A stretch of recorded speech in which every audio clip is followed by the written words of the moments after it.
Zonja dhe zotrin, mirëmbrëma, do t'jemi bashkë në edicionin qendror informativ këtu në ekranin e kanalit 7, kundër të tjera do të ndiqni.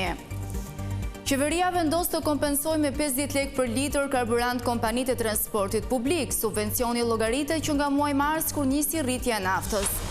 Nënshkruhet marrëveshja me bankat e nivelit të dytë, 250 milion euro kredi me interesa të ulta për zhvillimin e bizneseve të vogla dhe të mesme. Fuqi.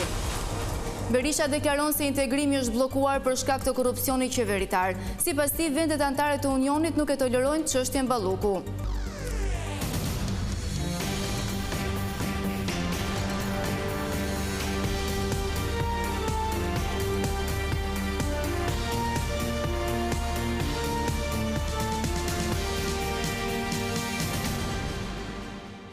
Vjojmë gjërësisht me lajmet. Kompanitë e transportit publik do të kompensohen me 50 lekë për litër karburanti. Subvencioni do të llogaritet që nga muaji mars kur nisi kriza e çmimeve të naftës. Shoqatat e transportit arritën marrëveshje me qeverinë pas kërcënimit me kufizimin e autobusëve. Qeveria do të kompensojë transportin publik me 50 lekë për litër karburant. Në një dalje për mediat pas mbledhjes së qeverisë, Ministri i Infrastrukturës Enea Karakaçi bëri me dije se kjo masë subvencionuese do të nisë që nga muaji mars, periudhë kur nisi kriza e hidrokarbureve. Bëhet fjalë për një kompensim në masën 50 lekë për litër për gjitha shoqëritë e transportit publik, të transportit qytetës, ndër qytetës dhe rreth qytetës, dhe po ashtu një lajm i mirë tjetër që përsëri ne u angazhuam në ato takime që kemi bërë me gjitha grupet e interesit të transportit, është që këtë masë subvencionuese do e fillojmë që në muajin mars. Pyetur nëse qeveria do të heqë taksën e qarkullimit për shkak të vendosjes së pagesës për akset e reja rrugore, Ministri u shpreh se ky vendim nuk merret, përsa ka rrugë alternative. Gjitha këto rrugë që ju referoni kanë rrugë alternative dhe një pjesë e mirë e tyre, në rastin konkret të atyre rrugëve të reja që ju referoni, kanë rrugë të reja alternative që është sipas standardeve përkatëse. Ndërkaq, Ministri i Financave Petrit Malaj sqaroi se qeveria do të marrë masa në mënyrë që qytetarët të mos kenë problematika me shërbimet për shkak të mbylljes së përkohshme të portalit e-Albania. Patjetër që nëse këto vonesa do të sillin penalitet për qytetarët, unë besoj që qeveria do të marrë gjitha masat e nevojshme që të tejkalojmë këto lloj penalitetesh që mund të lindin si rezultat i mos funksionimit të sistemit e-Albania. Nga data 15 deri në datën 18 maj, qeveria ka njoftuar se portali e-Albania nuk do të jetë funksional, pasi do të nënshtrohet një proces i përditësimi. Nafta dhe benzina u shtrentuan sërish këtë të mërkur me vendim të bordit të transparencës. 1 litër naftë do të kushtoj 201 lekë ose 4 lekë më shumë nga çmimi që ishte, ndërsa benzina është shtrentuar me 5 lekë duke arritur në 187 lekë për litër. Këto çmime vijnë si pasojë ndryshimeve që nafta ka pësuar në bursat të huaja ditët e fundit. Ky është rikthyer trendi i rritjes për shkak të tensioneve në ngushticën e Hormuzit.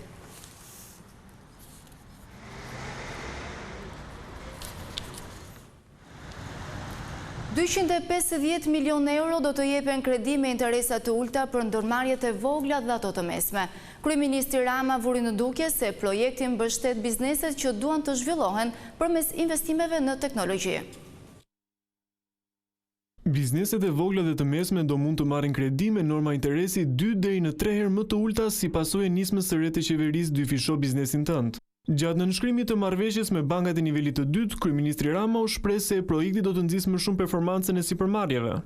Të gjitha ndërmarrjet e vogla dhe të mesme. Dhe sot të gjithë ata që kanë një ndërmarrje të vogël apo të mesme duhet ta dëgjojnë qartësisht që brenda një kohe shumë të shkurtër pas firmosjes së kësaj marrëveshje do të futet në zbatim një program i cili ju hap të gjithëve një derë për të dyfishuar sipërmarrjen e tyre, natyrisht bazuar në planin e biznesit dhe në gjithë komponentët e tjerë që janë të pa tjetërsueshëm dhe të pazëvendësueshëm për bankat e nivelit dytë. Në total do të jenë 250 milion euro që do të ofrohen nga bankat e nivelit të dytë me kushte të favorshme, të cilat pritet të shkojnë kryesisht për teknologji dhe digitalizim. Firmosim sot, qëllimi i tij është për të ndërtuar një instrument kredie, një instrument i cili mbështetet qoftë nga Banka e Shqipërisë nëpërmjet vënies në dispozicion të një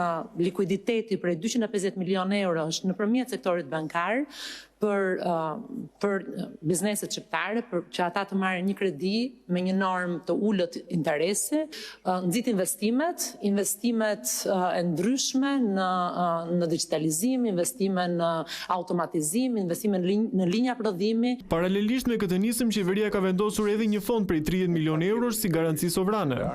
Paralelisht, linja e kredis do të shoqërohet edhe me garancinë sovrane, një garanci sovrane që tashmë e kemi të hedhur në treg prej rreth 30 milionë euro, e cila do të zgjerohet dhe të kalojë nga sektori bujqësor, do të shtrihet edhe për të mbështetur SME-t.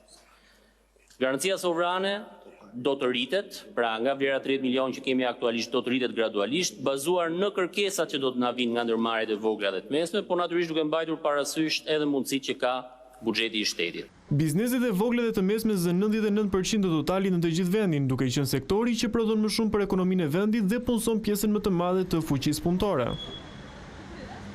Komisioni i Reformës Territoriale nisi dëgjesat me kryebashkiakët për të mësuar qëndrimet e tyre mbi ndryshimet që duhen bërë. Në takimin e parë është folur për investimet dhe shërbimin ndaj qytetarëve. Majoranca dhe opozita ka ndarë qëndrime të kundërta sa i takon numrit të njësive vendore. Majoranca dhe opozita ende nuk e kanë gjetur gjuhën e përbashkët, sa i përket hartës së re territoriale.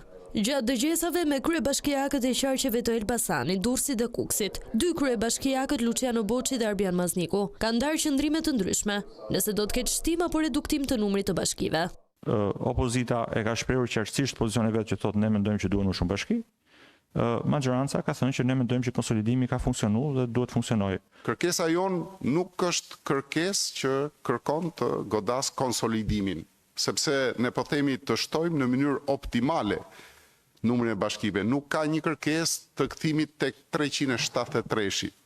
Nga ana tjetër, kryebashkiakët duket se janë të kënaqur me reformën e 2014-s, pasi sipas tyre ka përmirësuar shërbimet ndaj qytetarëve, ndonse theksojnë se ka vënë për përmirësime.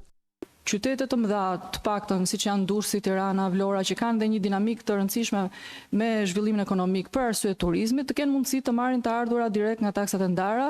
Kështu që kjo reformë e 2014 ka një reformë e dur. Ka probleme për rritje për përmirësime ka sa dush. Dhe besoj që është shumë mirë, po të jetë me të njëjtën ndarje territoriale e cila është implementuar në vitin 2015. Më herët antarët e Komisionit të Reformës Territoriale zhvilluan takime në terren me qytetarët, teksa këta të fundit kërkuan përmirësim të shërbimeve.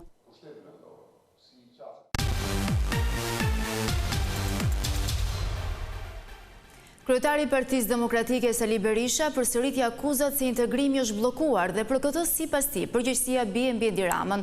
Lideri i opozitës thotë se vendet anëtare të Unionit nuk po e miratojnë raportin e IBAR për shkak të çështjes Balluku. Ditën e njëjtë parlamenti do të debatojë vetëm për procesin e negociatave për anëtarësimin e Shqipërisë në Bashkimin Evropian. Dhe mbledhja e deputetëve demokratë u fokusua tek kjo çështje. Kryetari i Partisë Demokratike Sali Berisha shfrytzoi mbledhjen për të akuzuar kryeministrin Edi Rama se po e bllokon procesin e integrimit. Ky proces, siç faktohet çdo ditë më shumë, është marrë peng nga një organizatë kriminale që drejton Shqipërinë me kreun e sajt Meduzës Edi Ramën. Sipas Berishës, një prej arsyeve pse raporti i BAR nuk po miratohet nga vendet anëtare është qëndrimi i shumicës socialiste kundër kërkesës së SPAK-ut për heqjen e imunitetit të ish zëvendës kryeministres Belinda Balluku. Edi Rama deklaroi ditën e Europës se nuk ka lidhje me Ballukun, në një kohë kur për respektimin e vendimit të prokurorisë u bën një seri deklaratash nga partnerët tanë kryesor, por dhe nga vetë Komisioni Evropian. Sipas kryetarit Partisë Demokratike, në këtë situatë nuk mund të ketë ecje para në procesin e integrimit. Vendet të cilat besojnë se procesi i integrimit në Bashkimin Evropian duhet bazohet në meritën, në performancën, në funksionimin e shtetit ligjor dhe ekonomisë tregut, nuk mund të pranojnë që një njeri i akuzuar për 36 vjet burg, 1.2 miliard euro me dosje Lubia, tani tjetë dhe me fuqishme. Të njëjtën parlamenti ka në rendin e ditës debatin për gjithjet e progres raportit Komisionit Evropian. E gjithashtu deputetët do të miratojnë edhe një rezolutë të posaçme për procesin e anëtarësimit të Shqipërisë në BE.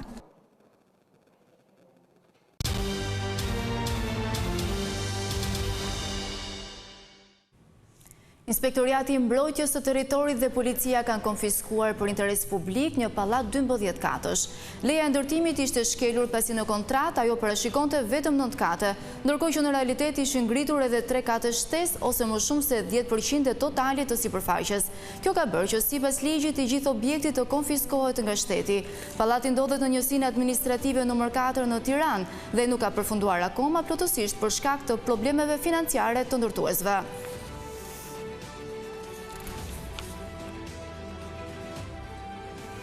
Dy pallate në ndërtim në projektin Durrës Marina sipas IKMT-s kanë pësuar ulje të strukturës dhe kërkojnë ndërhyrje.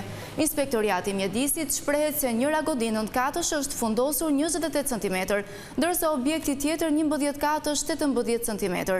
IKMT njofton se pas inspektimit i është drejtuar zyrtarisht kompanisë zbatuese të projektit që të marrë urgjent masat me përforcimet e nevojshme teknike, të cilat sipas inspektoriatit garantojnë qëndrueshmërinë e strukturave.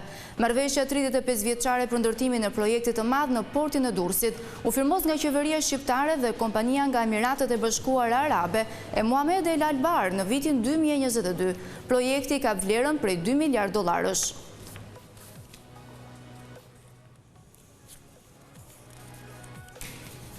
Presidenti e Bankës Europiane të Investimeve, Nadia Calvino dhe përfaqësuesi Procredit Bank inspektuan bizneset lokale që kanë përfituar nga skema e mbështetjes. Garancia e bankës procedimit me vlerë 50 milion euro synon zhvillimin e ndërmarrjeve të vogla lokale. Në kuadër të vizitës së saj zyrtare në Shqipëri, presidentja e Bankës Europiane të Investimeve, Nadia Calvino, së bashku me zëvendës presidentin Robert de Groot, zhvilluan një vizitë e Lebon, si një nga bizneset partnere të Procredit Bank Albania, i cili është mbështetur përmes një prej programeve europiane që synojnë nxitjen e zhvillimit të bizneseve lokale. Presidentja e Bankës Europiane të Investimeve u shoqërua gjatë kësaj vizite nga CEO i Procredit Bank Albania, Mirsad Haliti, i cili theksoi rolin që bashkëpunimi mes institucioneve europiane dhe sektorit bankar ka në forcimin e ekonomisë shqiptare dhe në krijimin e mundësive të reja për bizneset lokale. Përfaqësuesit e BEI dhe Procredit Bank pa nga afër mënyrën se si mbështetja financiare për Lebon e kanalizuar përmes Procredit Bank është kthyer në investime konkrete në teknologji moderne, rritje të eficiencës energjetike dhe krijim të vendeve të reja të punës. Procredit Bank ka luajtur një rol kyç në mbështetjen e ndërmarrjeve mikro, të vogla dhe të mesme në Shqipëri, duke ofruar akses më të lehtë në financim dhe kushte më të favorshme për investime afatgjata, duke synuar nxitjen e investimeve të qëndrueshme dhe zhvillimin e sektorit privat në vend. Një nga instrumentet kryesore të kësaj mbështetjeje është skema e garancisë, e mbështetur nga Bashkimi Evropian. Përmes kësaj skeme, Procredit Bank ka vënë në dispozicion një linjë garancie me vlerë totale prej 50 milion eurosh, fond i cili synon të mbështesë bizneset shqiptare dhe të lehtësoj financimin e projekteve zhvillimore. Vizita e presidentes së Bankës Europiane të Investimeve u konsiderua si një konfirmim i qartë i indikimit pozitiv që programet europiane kanë në terren. Përfaqësuesit e institucioneve financiare theksuan se bashkëpunimi mes Bankës Europiane të Investimeve dhe Procredit Bank po përkthehet në zhvillim real për bizneset vendase dhe për ekonominë shqiptare në tërësi.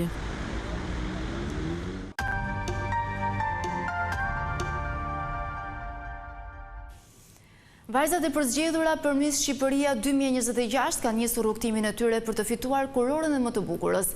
Programi përfshin shumë sfilata, sete fotografike dhe aktivitete të tjera promovuese.